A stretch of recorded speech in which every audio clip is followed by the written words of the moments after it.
Última hora. Muy buenos días. Hoy en este día tan especial tengo el gusto de hablar con un científico colombiano muy importante. Él nos hablará sobre las leyes de la herencia y la genética, así que estaremos leyendo muy pendiente todas las preguntas que quieran hacerle a través de nuestro grupo en WhatsApp. Hola, muy buenos días. Mi nombre es Andrés Daza. Soy genetista de ABS Global Colombia, una de las mejores empresas de genética a nivel nacional. Daremos inicio a esta charla como ya les explicó la presentadora. Muy bien, aquí ya tenemos las primeras preguntas. Estas las hace Juan Rodríguez y dice, ¿cuáles son las leyes de Mendel y en qué consiste cada una? Bueno, Mendel sostuvo tres leyes, las cuales son o se basan en la primera ley o principio de la uniformidad de los híbridos de la primera generación filial establece que cuando se cruzan dos individuos de raza pura homocigotos, la primera generación filial heterocigotos será igual entre ellos, fenotipos y genotipos, y además sobresaldrá el rasgo fenotipo de uno de los progenitores, genotipo dominante. Entonces, al cruzar dos individuos de raza pura, todos sus descendientes en la primera generación será fenotípicamente y genotípicamente igual. Entonces, un dato importante sería que los dominantes van en letras mayúsculas. Entonces, como vamos a cruzar dos razas puras, entonces el dominante iría con la A mayúscula y el recesivo con la A minúscula. Entonces, al ser el cuadro de Punnett, esto nos da un resultado de que se, se unen y quedaría A mayúscula con A minúscula, donde estos quedaría como heterocigoto, donde quedaría 100%, donde todos los descendientes en sus genes tienen el alelo recesivo. Entonces queda un gen dentro de ellos. La segunda ley nos habla sobre el principio de la segregación. Consiste en que el cruce de dos individuos de la primera generación filial, A mayúscula, A minúscula, tendrán lugar una segunda generación filial en la cual reaparecerá el fenotipo y genotipo del individuo recesivo A minúscula. Resultado, lo siguiente. Entonces, el gen recesivo se va a expresar en la segunda generación en una proporción 3 en 1. ¿Esto qué quiere decir? Se cruzan dos ratones que obtuvimos en la primera generación. Vamos a obtener un ratón verde porque se va a encontrar con los dos alelos recesivos. Entonces, se hace en el cuadro de Punnett con entonces A mayúscula, A minúscula, que ya lo hemos explicado antes, y al obtener los tres ratones amarillos y uno verde. Entonces, ¿esto qué quiere decir? Como nos muestran en la imagen, se cruzan uno con uno y nos dan cuatro resultados, en los cuales de los cuatro uno sale recesivo. Bueno, la tercera ley nos habla sobre el principio de la transformación independiente. Durante la formación de los gametos, la segregación de los diferentes rasgos hereditarios se da de forma independiente unos de otros.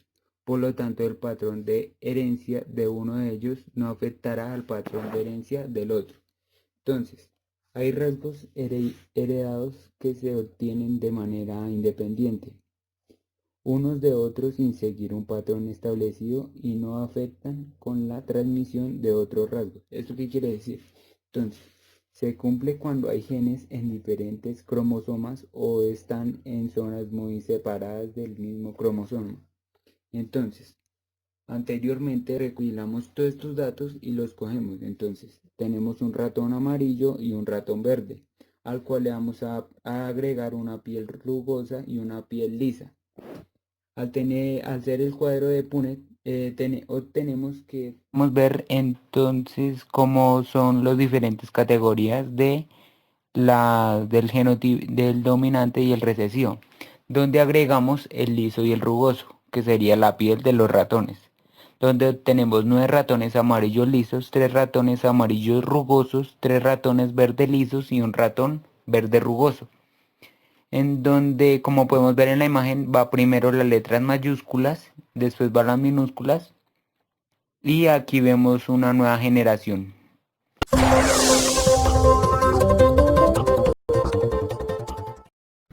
Muy bien, qué interesante es esto. Aquí tenemos otra pregunta y esta la hace Steven Puentes. ¿Cómo se pueden separar los efectos genéticos de los ambientes?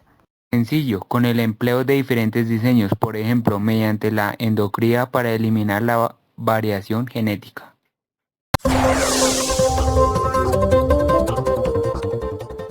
Qué bueno es todo esto. Todo es muy interesante, pero ahora yo quiero personalmente saber algo sobre la ingeniería genética. Es algo que no tengo claro, pero me causa mucha curiosidad.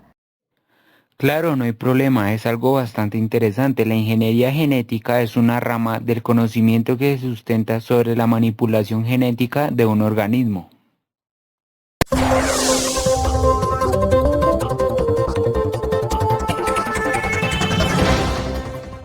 Entiendo, pero ¿cuáles son las ventajas y las desventajas, por así decirlo, que podemos encontrar en esta ingeniería? En la ingeniería genética encontramos unas ventajas y desventajas. Como hay una serie de beneficios que solo podemos obtener dentro de la ingeniería genética, como por ejemplo, abordar y vencer las enfermedades, algunas de las más mortíferas y difíciles del mundo, que han resistido tanto a la destrucción, podría ser erradicadas mediante el uso de la ingeniería genética. También como otra ventaja podemos encontrar es hacer ciertas combinaciones entre genes de diferentes especies. También podemos diseñar alimentos que resistan mejor las temperaturas extremas, más tolerantes a la sequía o algún virus, y asimismo también podemos hacer que nuestros alimentos tengan un mejor valor medicinal. Pero como muy bien saben, nada es perfecto y esta ingeniería asimismo tiene sus inconvenientes o desventajas. Es uno de los temas que causa mucha controversia. Muchas religiones creen que la ingeniería genética después de todo equivale a jugar a ser Dios. Podemos encontrar que detrás de estos proyectos hay compañías interesadas económicamente que se pueden contaminar otras plantas no transgénicas y los alimentos producidos transgénicamente pueden ser nocivos ya que pueden llegar a ser cancerinos o producir algún tipo de alergia.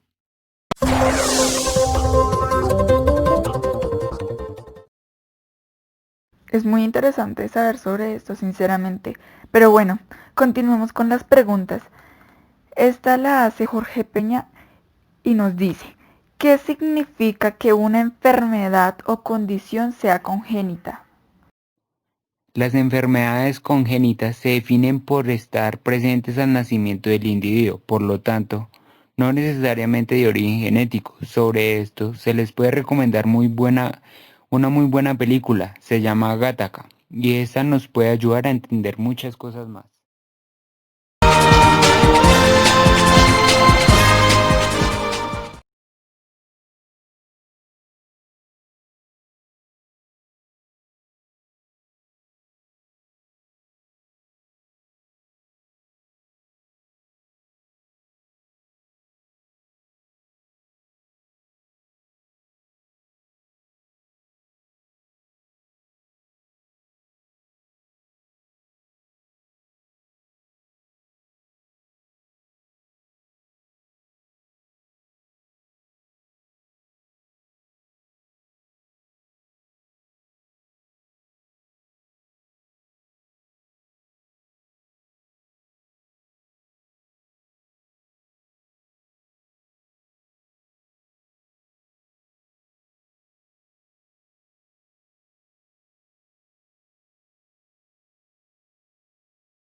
Bueno, con todo esto que tú nos has contado y demás, hemos aprendido bastante sobre la genética. Pero ya para finalizar tenemos una última pregunta, que son los patrones genéticos o en qué consisten. Esta la hace Natalia Díaz. Listo. Para entender los patrones de la herencia tenemos que tener los conceptos claves de la genética, como lo es genotipo, fenotipo, heterocigoto, homocigoto, dominante, recesivo, entre otros. Entonces, tenemos 5 patrones claves de la herencia, en los cuales el primero es autosómica dominante, en donde la transmisión vertical, todo individuo afectado tiene un progenitor afectado. Afecta a ambos sexos por igual. Un enfermo tendrá 50% de hijos sanos y el 50% de hijos afectados. Los hijos sanos de un afectado solo tendrán hijos sanos. Cierta proporción de afectados se debe a una mutación de novo. Puede haber variedad en la expresión de la generación a otra y en individuos de la misma generación.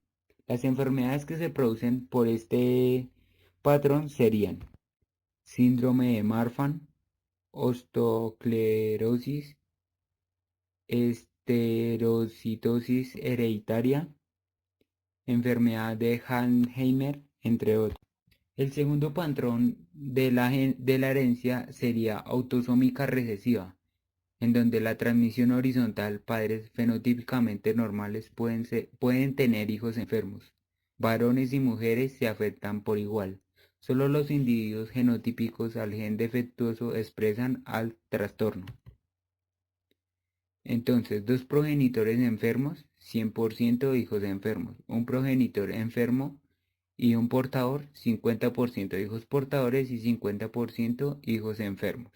Dos progenitores portadores, el 25% de sus hijos sería enfermo, 25% de hijos sanos y el 50% de hijos portadores.